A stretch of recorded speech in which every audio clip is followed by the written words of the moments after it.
Oke, bismillah ya. Kata Epictetus, we suffer more in imagination than we do in reality. Kata Epictetus, kita itu lebih banyak tersakiti oleh imajinasi-imajinasi kita dibandingkan dalam kenyataannya. Jadi rasa tidak percaya diri tadi, rasa yang membuat kita tersakiti, membuat kita kecewa, membuat kita tidak nyaman, tidak aman dengan diri kita sendiri. Kalau pakai pikirannya Epictetus itu ya karena kita itu termakan oleh imajinasi kita sendiri. Imajinasi kita tentang diri kita yang sangat rendah, sangat buruk. Akhirnya ya kita tidak ngapa-ngapain. Padahal in reality mungkin tidak begitu. Kita itu ya punya banyak keistimewaan. Hanya saja kita ditelan, dilibas oleh imajinasi-imajinasi jelek kita tentang diri kita sendiri. Ya, jadi kalau mengikuti Epictetus berarti apa? Yuk, pikiran kita dibawa ke yang positif-positif saja. Jangan mikir yang aneh-aneh, yang jelek-jelek, termasuk tentang diri kita. Yuk, kita memang manusia, kadang-kadang melakukan kesalahan, kekeliruan. Tapi kan bukan berarti terus kalau sudah salah, sudah keliru, terus kiamat. Bahwa kita ini pasti orang jahat, pasti orang jelek, kan tidak begitu. Kita masih punya daya dan kekuatan untuk melanjutkan hidup sebagai orang baik. Tinggal kita mengganti gaya hidup, mengganti pola hidup. Kan rumusnya di situ sebenarnya. Cuma label-label imajinasi-imajinasi yang kita tempelkan dalam diri kita, ini kemudian sering menghalangi langkah kita untuk berubah jadi lebih baik. Kita sudah menyerah dengan label, aku ini orang bodoh. Kita menyerah dengan label, aku ini orang tidak mampu. Kita menyerah dengan label, aku ini orang lemah. Ya selesai. Kalau kita sudah menyerah di situ, masuk ke lubang insecurity. Kemudian ini dilengkapi oleh pandangannya Dalai Lama. Kata Dalai Lama, lack of transparency result in distrust and a deep sense of insecurity.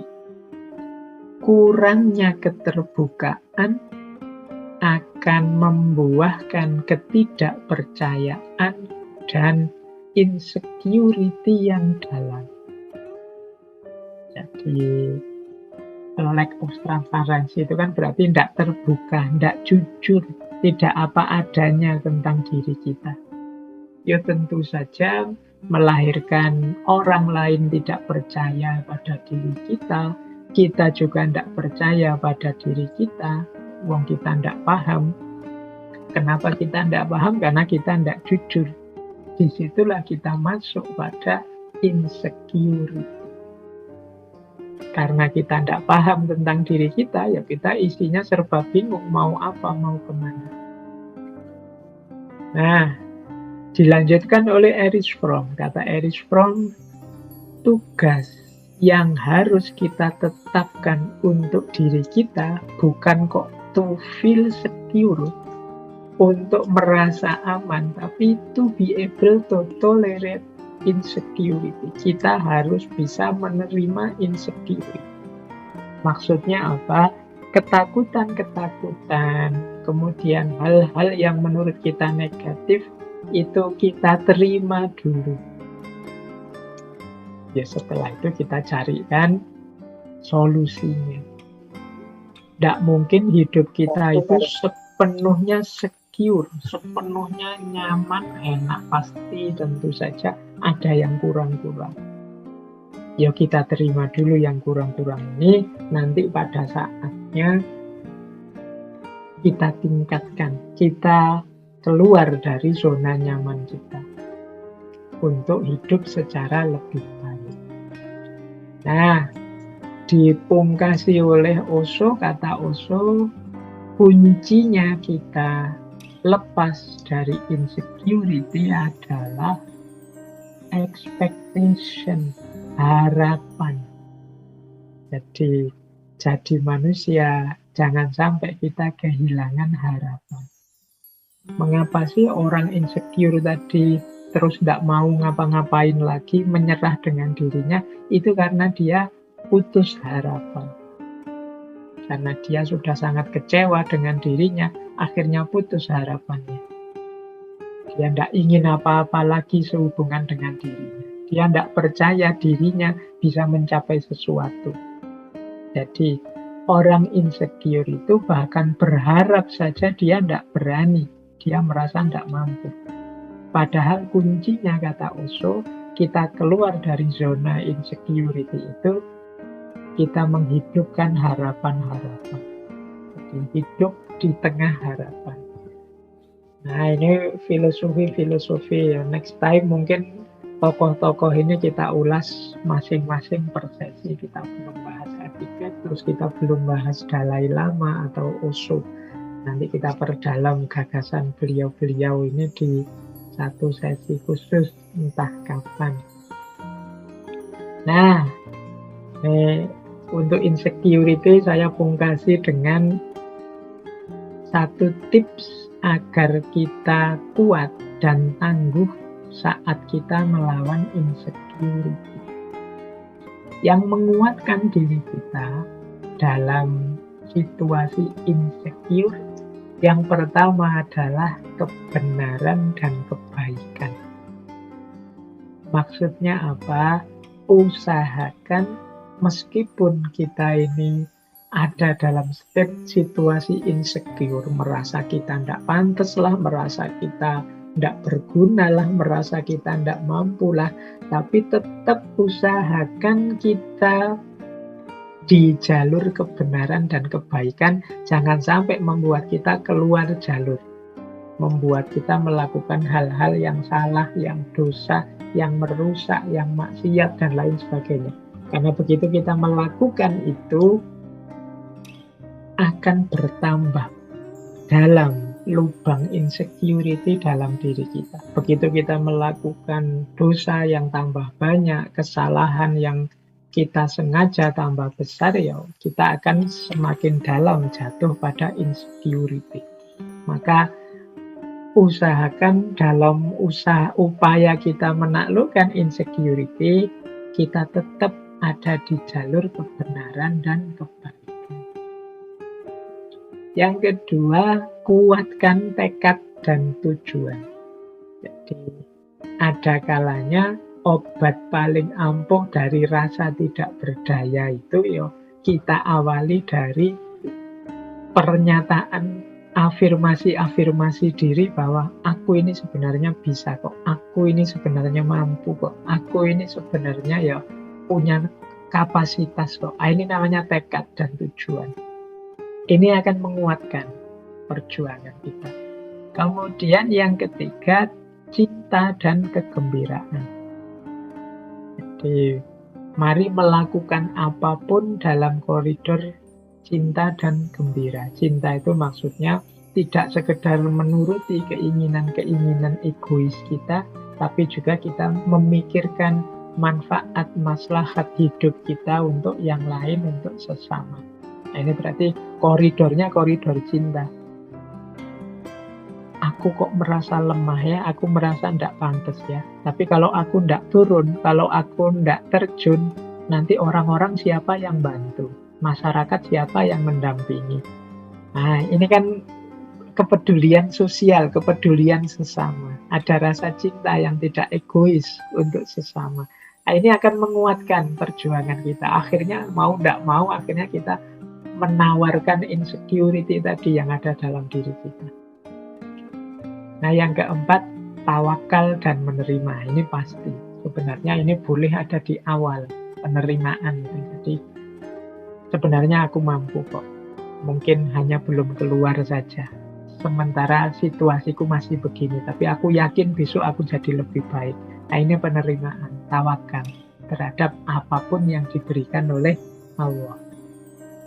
Ini pertarungan kita melawan insecurity akan didukung, dikuatkan oleh 4 karakter ini. Jadi mari kita kembangkan hidup yang on the track terus-menerus, on the right track terus-menerus, dalam kebenaran, kebaikan, Kita kuatkan tekad kita kuatkan kegembiraan hidup dalam cinta dan juga penerimaan. Nah, hati-hati dengan yang melemahkan. Yang melemahkan itu berarti akan membuat kita semakin dalam jatuh pada aspek insecure. Yang pertama adalah pamrih dan ketergantungan. Pamrih itu melakukan apa-apa karena ada hal di luar diri yang dituju, yang diinginkan. Ini namanya pamrih. Aku membantumu biar kamu puji bahwa aku ini dermawan. Aku menolongmu biar kamu puji bahwa aku ini peduli sesama. Nah, ini ada pamrihnya. Ketika ada pamrih-pamrih seperti ini, biasanya sulit untuk mengobati insecurity. Karena diri kita tidak bisa dibohongi bahwa yang kita lakukan itu sesuatu yang tidak murni. Sesuatu yang berpamrih. Apalagi ketergantungan. Ketergantungan itu ya, kita tidak bisa lepas dari sesuatu. Kita tidak bisa ditinggalkan sesuatu yang sifatnya duniawi tentunya. Yang satu-satunya ketergantungan itu kan yang positif, ketergantungan kita pada Allah, Allahus Somad. Ini akan melemahkan insecurity. Semakin kita tergantung pada yang di luar diri kita, semakin muncul kesadaran bahwa aku ini lemah. Ketika tidak ada yang mendukungku, yang tadi membuatku tergantung tadi. Maka penting kita cari apa sih yang membuatku tergantung. Kalau bisa ya kita sapih. Kalau bahasa Jawa ini disapih, kita lepas sebentar. Nah, jangan sampai juga kita punya karakter abai, cuek, dan lari dari persoalan. Banyak orang yang sebenarnya dia tahu dia punya insecurity, tapi terus dia gayanya seolah-olah tidak ada apa-apa. Nah, ini kadang-kadang jadi bahaya juga, karena kadang-kadang ini bisa meledak pada saatnya jadi semakin dalam. Dia sudah merasa sebenarnya bisa enggak ya aku melakukan ini. Nah, terus tapi karena dia merasa insecure, dia lari dari persoalan. Sudahlah, aku enggak usah ngurus itu. Pada saatnya ketika dia terpaksa berhadapan dengan urusan itu, dia akan semakin down. Maka ya, anggap saja ketakutan-ketakutan tadi yang tumbuh dari insecurity sebagai tantangan. Berani enggak kita menaklukkan? Nah, ini namanya kita tidak lari dari persoalan. Berarti apa? Pelan-pelan kita taklukkan. Termasuk yang melemahkan dalam insecurity adalah kebencian-kebencian kita terhadap apapun. Dan juga kemuraman kita. Kemuraman itu maksudnya ya hidup yang tidak pernah bersyukur. Hidup yang isinya mengeluh saja.